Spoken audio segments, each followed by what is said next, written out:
সারা দেশে 15 এপ্রিল থেকে শুরু হওয়া এসএসসি ও সমমানের পরীক্ষায় অংশ নিতে পারেননি কক্সবাজারের উখিয়ার হলদিয়া পালং আদর্শ বিদ্যাপীঠের 13 জন শিক্ষার্থী। বৃহস্পতিবার সকালে তারা বিদ্যালয়ের গেটে তালা দেখে কান্নায় ভেঙে পড়েন।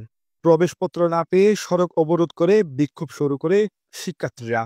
আমাদের পরীক্ষা দিতে হবে, আজকের পরীক্ষা দেওয়ার মতো আমরা সব অবস্থার মধ্যে নাই। এই পরীক্ষাটা একদম শেষে নিলেও আবার নতুন ভাবে প্রশ্ন করবে। 2-1 দিনের মধ্যে রেজিস্ট্রেশনের ব্যবস্থা করে দিতে হবে আমাদেরকে। আমাদের তো পরীক্ষা দিতে হবে, একটা চলে গেছে অন্যগুলো আছে। রেজিস্ট্রেশন কার্ড গুলো যখন বরবিল স্কুল থেকে করবে বলতেছে, এখন ওই স্কুল মধ্যে করা যাবে না। 9টা 10টায় একটু পর জিজ্ঞেস করি, স্যার আসতেছে না, স্যার আসতেছে না, বলতেছে 10 মিনিট ওয়েট করো, 5 মিনিট ওয়েট করো। এরকম ওয়েট করতে করতে বলতে 10টা বেজে গেছে। পরীক্ষায় অংশগ্রহণ করতে না পারা এক শিক্ষার্থীর অভিভাবক জানায় তার মেয়ের ফরম পূরণে টাকা দিয়েছেন।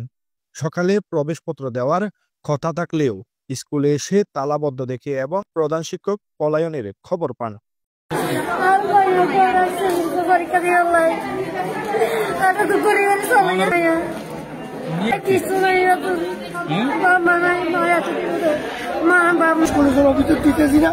যারা এটা হইল শিক্ষা বোর্ডের অধীনে, এখানে স্কুলের অভিযোগ নাম নাই। শিক্ষা বোর্ডের অধীনে কাজ, শিক্ষা বোর্ডে যদি এডমিট কার্ড দেয় অবশ্যই আর পরীক্ষা দিতে পারবে। উখিয়া উপজেলা নির্বাহী কর্মকর্তা কামরুল হোসেন চৌধুরী বিষয়টি নিশ্চিত করে জানান, পরীক্ষা শুরু হওয়ার 30 মিনিট আগে 13 শিক্ষার্থী পরীক্ষা দিতে পারছে না এমন অভিযোগ পেয়ে স্কুল কর্তৃপক্ষের সঙ্গে যোগাযোগ করেছেন তিনি।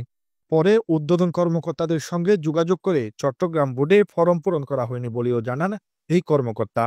সাইদুর রহমান শিমুল, চিটাগং ট্রিবিউন।